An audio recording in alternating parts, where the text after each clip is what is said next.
बिल्कुल, देखिए थोड़ी मुश्किल में तो है, क्योंकि हेमंत सोरेन जो मुखिया थे, जिनके हाथ में पूरे कमांड था, पूरी प्रक्रिया जो चला रहे थे, सरकार चला रहे थे, वो फिलहाल ईडी की गिरफ्त में है, रिमांड पर है ईडी के, और आज उनका मामला हाई कोर्ट में भी सुनवाई को है। ऐसे में थोड़ी परेशानियां तो हैं, क्योंकि अंदर खाने पहले से तैयारी थी कल्पना सोरेन को मुख्यमंत्री बनाए जाने की, लेकिन जब विरोध परिवार में शुरू हुआ, बसंत सोरेन ने विरोध किया, कल्पना सोरेन ने कहा कि वो बड़ी हैं, उनका हक पहले बनता है। इसके बाद ये एक नॉर्मल प्रक्रिया जो अपनाई गई और कहा गया कि चंपई के नाम पर विरोध नहीं होगा, लेकिन हाँ, इसके बाद भी विरोध की बातें सामने आ रही थी। दिल्ली में सीता सोरेन थी, हालांकि एक लेटर भी आया था, बहुत इमोशनल लेटर शिबू सोरेन का, उसके बाद थोड़ी चीजें ठीक हुई, लेकिन लोबिन हेम्ब्रोम जो बोरियो से विधायक हैं, उनका रुख आपने देख लिया, तो उन्होंने साफ कर दिया कि जेएमएम का साथ वो छोड़ रहे हैं, रिश्ते नाते खत्म कर रहे हैं। लोबिन थोड़ी देर पहले यहां पहुंचे थे, अंदर लोबिन क्या करेंगे कोई नहीं जानता, क्योंकि सरकार में रहते हुए, सरकार के सत्ता पक्ष के विधायक रहते हुए भी वो लगातार विरोध करते रहे। सरयू राय निर्दलीय थे, उन्होंने साफ कर दिया कि वो तटस्थ रहेंगे, चंपई नए हैं, उनके कार्यकाल को देखेंगे, उनके कामकाज के तरीकों को देखेंगे, उसके बाद तय होगा कि वो किसके साथ हैं, किसके साथ नहीं है। लेकिन परिस्थितियां हैं अभी भी, चंपई के सामने बहुत सारी चुनौतियां हैं, और इन चुनौतियों से पार पाना भी चंपई के लिए इतना आसान नहीं होगा। वैभव, और ये भी देखा गया कि हेमंत सोरेन थोड़ा खींचते नजर आए, जब आप बात करने की कोशिश कर रहे थे अनूप, थोड़ा खींच उनके चेहरे पर थी। क्या ये खींच अभी की जो स्थिति है, वो पहले तैयारी कर रहे थे? हमने देखा था कि जब ईडी से एक तरह से समय दिया गया था, उससे पहले ही वो पूरा पेपर वर्क, तमाम दस्तखत और सारी चीजें, कल्पना सोरेन को बैठक में शामिल करना, सब करने की कोशिश कर रहे थे। क्या ये खींच इस वजह से है कि आज इस वर्ज पर है कि समझ नहीं आ रहा कि नंबर है भी या नहीं, एक असमंजस है? जाहिर तौर पर, क्योंकि वो ईडी की गिरफ्त में हैं और लोगों से, परिवार वालों से ज्यादा बातचीत नहीं हो पा रही है। हालांकि पत्नी और रिश्तेदारों को मिलने का आधे घंटे का वक्त जरूर दिया गया है, लेकिन राजनीति में आप समझ सकते हैं कि रणनीतियां बनानी होती हैं, तैयारियां करनी होती है, और इसके लिए बहुत वक्त चाहिए होता है। वो वक्त हेमंत सोरेन को नहीं मिल रहा था, और साफ तौर पर कोर्ट ने भी कह दिया था कि आप मीडिया से मुखातिब नहीं होंगे, ना ही जाते वक्त ना ही आते वक्त। यही वजह था कि मीडिया से कोई बातचीत नहीं, कि हाँ नाराज थे। माफी के साथ आपको रोकना चाहेंगे, एक बड़ी खबर अपने दर्शकों को बता दे। हेमंत की याचिका पर आज सुनवाई जो है वो होनी है। 12 फरवरी तारीख तय की गई है जब हाई कोर्ट में सुनवाई होगी। हेमंत की याचिका पर अब ये सुनवाई होनी है। दरअसल ईडी जो कार्रवाई कर रही है, इसको लेकर हेमंत हाई कोर्ट गए थे, और अब 12 फरवरी को हाई कोर्ट में इस पूरे मामले की सुनवाई होनी है। एक तरफ जहां सदन में फ्लोर टेस्ट, सबकी नजरें सदन पर टिकी हुई है, तो वहीं 12 तारीख को हाई कोर्ट में इस पूरे मामले पर सुनवाई होनी है। अनूप लगातार हमारे साथ बने हुए हैं। अनूप, देखिए नंबर गेम पर तो नजर है ही, लेकिन दूसरी तरफ हेमंत सोरेन की जो मुश्किलें हैं कम नहीं हो रही हैं। कोर्ट से उन्हें उम्मीद थी, लेकिन सुनवाई अब 12 फरवरी को होगी, यानी इंतजार करना ही होगा। बिल्कुल, और 12 तारीख तक राहत नहीं मिलेगी, इस बात को साफ कर दिया गया है। हाईकोर्ट ने साफ कर दिया कि 12 फरवरी को इस मामले की सुनवाई होगी। आज उम्मीद की जा रही थी कि शायद थोड़ी बहुत सुनवाई हो, तो उम्मीद हेमंत सोरेन की तरफ से कि उनको राहत मिल सकती है, लेकिन ऐसा हुआ नहीं। 12 फरवरी तारीख तय कर दी गई है, तो ऐसे में आप समझिए कि हेमंत के लिए मुश्किलें इतनी आसान नहीं है अभी, क्योंकि ईडी के रिमांड पर है, ईडी से पूछताछ चल रही है। क्योंकि हेमंत सोरेन के वकील की तरफ से कहा गया था कि अगर ईडी पूछताछ करेगी तो रात में हेमंत सोरेन को होटवार जेल भेज दिया जाए, जिसे कोर्ट ने इनकार कर दिया। होटवार जेल को लेकर यह ईडी संशय जता रही, क्योंकि जेल प्रशासन सरकार के अधीन होता है, तो हो सकता है वहां हेमंत अपने परिवार वालों से मिल सकते थे, बात कर सकते थे, या फिर सत्ता में किसी से बातचीत करने का या रणनीति की बात हो सकती थी। इस बात से इनकार कर दिया गया। अब ये तारीख बढ़ गई है, आज के बाद आप समझिए आज 5 है, और आज से बिल्कुल 7 दिन बाद ये सुनवाई होगी। 7 दिन तक जिस तरह का एक्शन चल रहा है, जी आप अपनी बात पूरी करिए।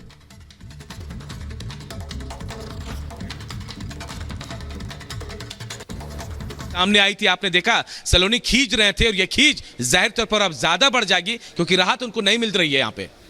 बिल्कुल अनूप, आप हमारे साथ जुड़े रहेगा, आपके पास हम वापस लौटेंगे, क्योंकि झारखंड विधानसभा में बहुत तेजी से एक्शन देखा जा रहा है। लेकिन इस बीच उत्तर प्रदेश से बड़ी खबर मिल रही है, जहां उत्तर प्रदेश सरकार का बजट पेश कर दिया गया है। उत्तर प्रदेश के मुख्यमंत्री योगी आदित्यनाथ के नेतृत्व में इस सरकार ने अपना बजट पेश किया है। ये बड़ी खबर बता रहे हैं वित्त मंत्री सुरेश खन्ना, बजट पेश कर रहे हैं। योगी सरकार का बजट पेश किया जा रहा है, और इसमें क्या कुछ घोषणाएं होती है उत्तर प्रदेश के विकास पर केंद्रित, इस पर सबकी निगाहें टिकी हुई हैं। और योगी का ये सबसे बड़ा बजट, पिछली बार भी हम एक मैसिव इंक्रीज हमने देखा था, और इस बार भी यही उम्मीद कर रहे हैं लोग। बिल्कुल यही उम्मीद कर रहे हैं। और देखिए, खास तौर पर इस बार के बजट के लिए ये कहा जा रहा है कि अयोध्या, काशी, मथुरा, इस पर सबसे ज्यादा फोकस रहने वाला है कि किस तरीके से यहाँ पर विकास को और तेजी के साथ अंजाम दिया जाए। इसके साथ ही ये भी देखना होगा कि और क्या क्या पॉइंटर्स जो है वो इस बजट के जरिए रखे जाते हैं, किस तरीके से उत्तर प्रदेश को और रफ्तार देने के लिए, विकास की रफ्तार देने के लिए, प्रगति के पथ पर आगे लेकर जाने के लिए क्या क्या पॉइंटर्स रखे जाते हैं। क्योंकि नजर अब वैभव देखिए पूरी तरीके से बजट पर ही है। वित्तीय वर्ष की तुलना में 25% अधिक है। पीएम कुसुम योजना के क्रियान्वयन हेतु 449 करोड़ 45 लाख रुपए की व्यवस्था प्रस्तावित है, जो वर्तमान वित्तीय वर्ष की तुलना में 2 गुने से अधिक है। कृषि को प्रोत्साहन प्रदान करने के उद्देश्य से 3 नई योजनाएं प्रारंभ की जा रही हैं, यथा राज्य कृषि विकास योजना, विश्व बैंक सहायतित यूपी एग्रीज योजना तथा प्रदेश के विकास खंडों एवं ग्राम पंचायतों में automatic weather station, automatic rain gauge की स्थापना। इन योजनाओं हेतु क्रमशः 200 करोड़ रुपए एवं 60 करोड़ रुपए की व्यवस्था प्रस्तावित है। मुख्यमंत्री खेत सुरक्षा योजना प्रारंभ की जा रही है, जिसके लिए 50 करोड़ रुपए की व्यवस्था प्रस्तावित है। उद्यान एवं खाद्य प्रसंस्करण, उत्तर प्रदेश खाद्य प्रसंस्करण उद्योग नीति 2022 के अंतर्गत पात्र इकाइयों को वित्तीय प्रोत्साहन प्रदान किए जाने हेतु 300 करोड़ रुपए की व्यवस्था प्रस्तावित है, जो वर्तमान वर्ष की तुलना में 3 गुनी है। उत्तर प्रदेश खाद्य प्रसंस्करण उद्योग नीति 2017 के अंतर्गत 50 करोड़ रुपए की व्यवस्था प्रस्तावित है, जो वर्तमान वर्ष की तुलना में 25% अधिक है। गन्ना विकास एवं चीनी उद्योग मानवर प्रदेश के में औसत गन्ना उत्पादकता 72 मीट्रिक टन प्रति हेक्टेयर से बढ़कर 84 मीट्रिक टन प्रति हेक्टेयर हो गई है। गन्ने के साथ सह फसली खेती का आच्छादन बढ़ने से कृषकों को 25% की अतिरिक्त आमदनी हुई। वर्तमान पेराई सत्र 2023-24 में 29.66 लाख हेक्टेयर में गन्ने की खेती तथा चीनी का उत्पादन 110 लाख टन से अधिक होने का अनुमान है। किसान सहकारी चीनी मिल ननौता जनपद सहारनपुर की कार्यक्षमता सुधार, सहकारी चीनी मिल लिमिटेड गजरौला जनपद अमरोहा की पेराई क्षमता 2500 टीसीडी से बढ़ाकर 4900 टीसीडी करने तथा सल्फरलेस रिफाइंड शुगर का उत्पादन करते हुए 1 लाख लीटर प्रतिदिन एथेनॉल उत्पादन क्षमता की आसवनी एवं कंप्रेस्ड बायोगैस प्लांट की स्थापना का कार्य प्रगति पर है। पिपराइच एवं मुंडेरवा में स्थापित 5000 टीसीडी क्षमता की नई चीनी मिलों में 27 मेगावाट के बिजली उत्पादन संयंत्र तथा सल्फरलेस शुगर प्लांट की स्थापना भी की गई है। कृषि शिक्षा एवं अनुसंधान नरेंद्र देव कृषि एवं प्रौद्योगिक विश्वविद्यालय अयोध्या के अंतर्गत कृषि महाविद्यालय गोंडा का संचालन शैक्षणिक सत्र 2023-24 से करते हुए पठन पाठन कार्य प्रारंभ कर दिया गया है। कृषि एवं प्रौद्योगिक विश्वविद्यालय तथा महाविद्यालयों में विभिन्न नए कार्यों हेतु 100 करोड़ रुपए की व्यवस्था प्रस्तावित है। महात्मा बुद्ध कृषि एवं प्रौद्योगिक विश्वविद्यालय कुशीनगर की स्थापना हेतु 100 करोड़ रुपए की व्यवस्था प्रस्तावित है। दुग्ध विकास, दुग्ध संघों के सुदृढ़ीकरण एवं पुनर्जीवित करने की योजना हेतु 106 करोड़ 95 लाख रुपए की व्यवस्था प्रस्तावित है। नंद बाबा दुग्ध मिशन योजना हेतु 74 करोड़ 21 लाख रुपए की व्यवस्था प्रस्तावित है, जो वर्तमान वर्ष की तुलना में 21% अधिक है। उत्तर प्रदेश दुग्ध उत्पादन प्रोत्साहन नीति 2022 के अंतर्गत प्रदेश में स्थापित होने वाले दुग्ध उद्योग की इकाइयों को प्रोत्साहन स्वीकृत किए जाने हेतु 25 करोड़ रुपए की व्यवस्था प्रस्तावित है। जनपद मथुरा में 30,000 लीटर प्रतिदिन क्षमता विस्तारीकरण, 1 लाख लीटर प्रतिदिन के नवीन डेयरी प्लांट के निर्माण हेतु 23 करोड़ रुपए की व्यवस्था प्रस्तावित है। पशुपालन, गो संरक्षण हेतु निराश्रित बेसहारा गोवंश की समस्या के निराकरण हेतु प्रदेश के समस्त जनपदों में 303 बृहत गो संरक्षण केंद्र संचालित हैं। प्रदेश में लगभग 7,239 गोवंश आश्रय स्थल संचालित हैं। इन आश्रय स्थलों में शहरी तथा ग्रामीण अंचलों में कुल 14,38,000 गोवंशीय पशु।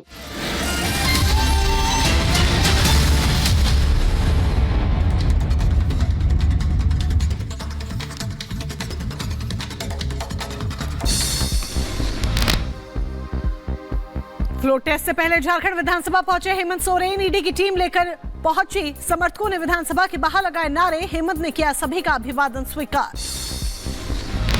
फ्लोर टेस्ट से पहले जेएमएम विधायक सुप्रियो भट्टाचार्य ने कहा, हमारे पास पर्याप्त संख्या बल है।